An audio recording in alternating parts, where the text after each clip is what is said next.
Hi everyone! So you got your DJI Mini 2, and if you're anything like me, you want to figure out how to check the battery level of this. You're going to want to figure out how to charge this up. You're going to want to know how all the buttons work on this thing. Well, that's what we're going to cover in this video. So stay tuned.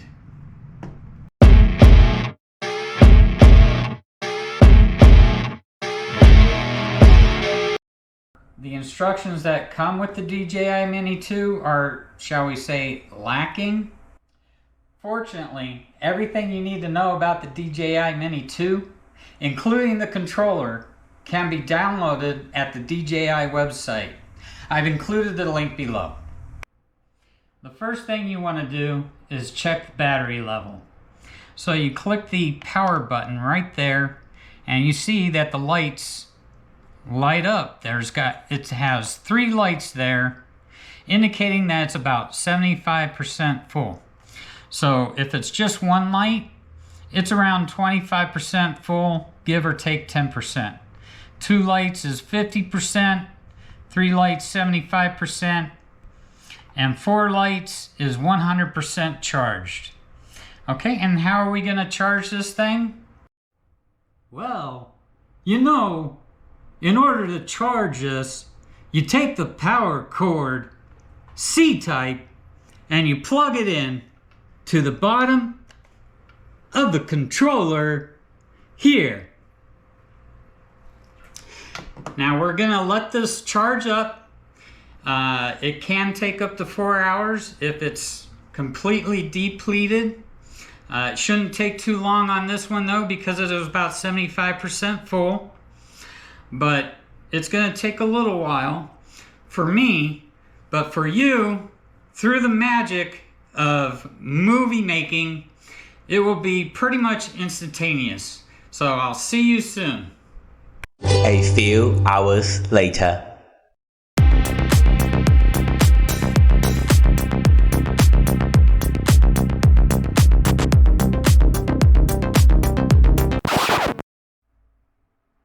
And now we're fully charged. I promised it wouldn't take very long.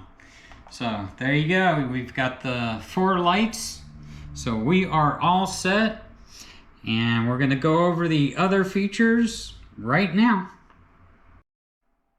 And the next thing you want to do is you want to connect your cell phone to the controller.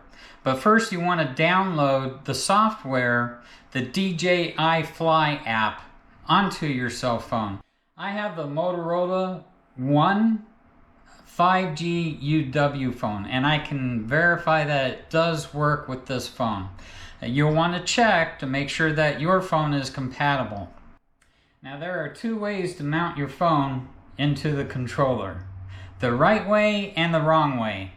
First, I'm going to demonstrate the wrong way.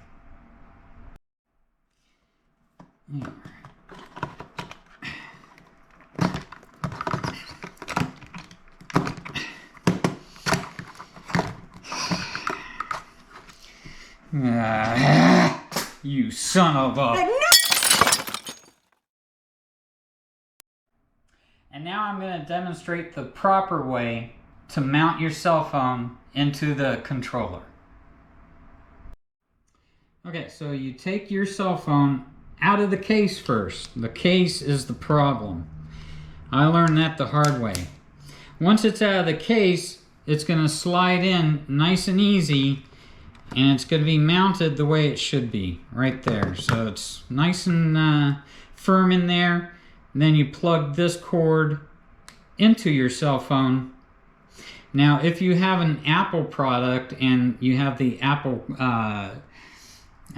plug-in, don't worry about it. They do have all the cords that you need for any type of phone that you have. So you are all set with that. Now the DJI controller does have flight sticks, all right? I don't use them, but if you prefer them, they're mounted down at the bottom. You just take them out and you screw them in, okay? And then when you're done, you can put them back into the storage area.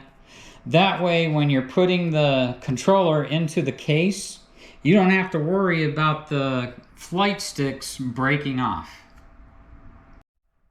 Now, as we discussed before, here's the power button. You click it once and it'll show the power level. If you click it a second time, that turns on the controller. Now the controller is waiting for the drone to be turned on, and of course this is going to be connected to your cell phone. They'll pair up and you'll be ready to start flying your drone. Now, in order to turn off the controller, you click it once and then you click it again and you hold it until it turns off. Now, this button here in the middle, this determines the speed of your drone. Right now it's in cinema, which is cinematic.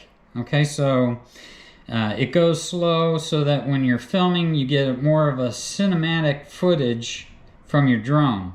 Or you can flip it to normal, which is basically the regular speed, and then you can flip it to sport, which is the highest speed for the drone.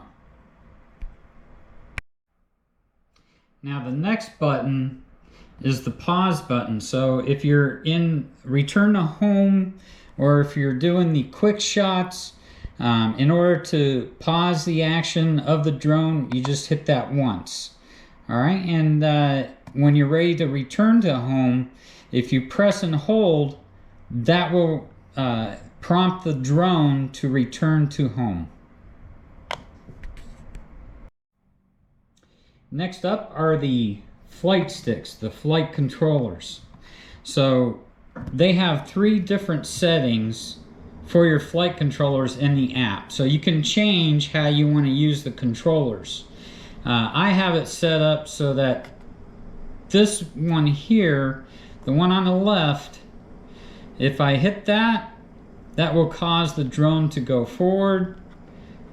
That's backwards, and then side to side.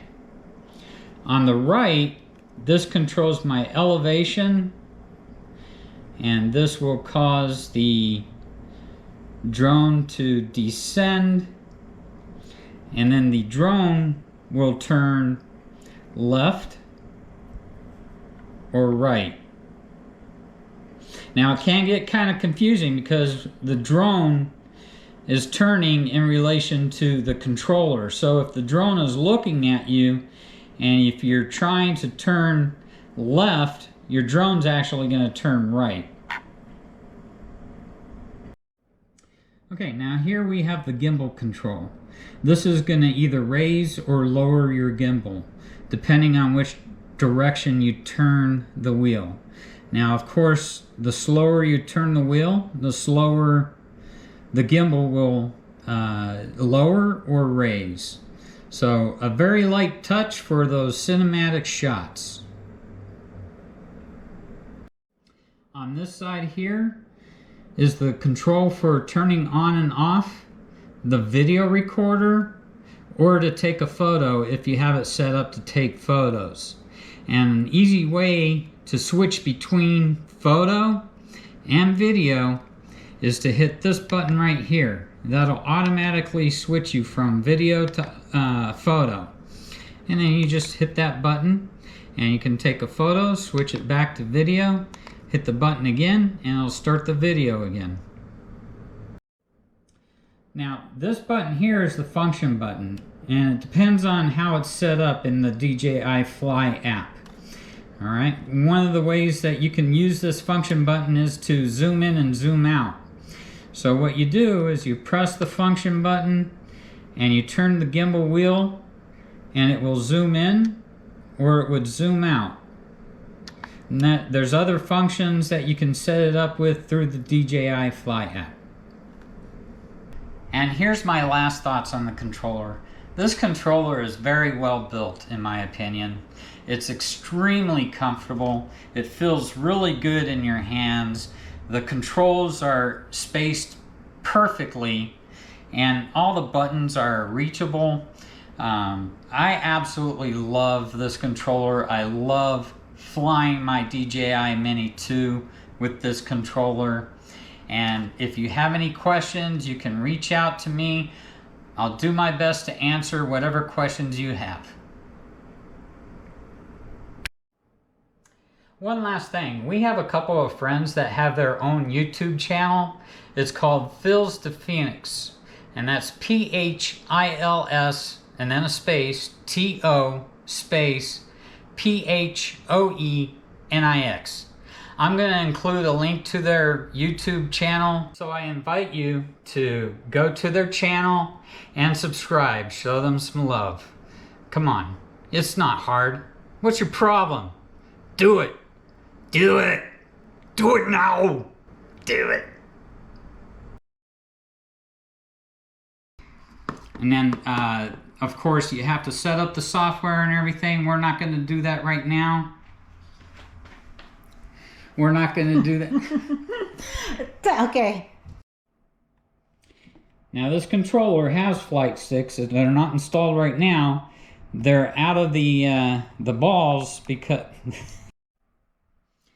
Now, this button in the middle here, this adjusts your speed. So right now, I have it in the Cine mode, which is cinematic. It's the slow speed to give you more cinematic shots while you're recording video. You can flip it to normal speed, which is halfway, and then you got sport, which is the fattest setting for this fat.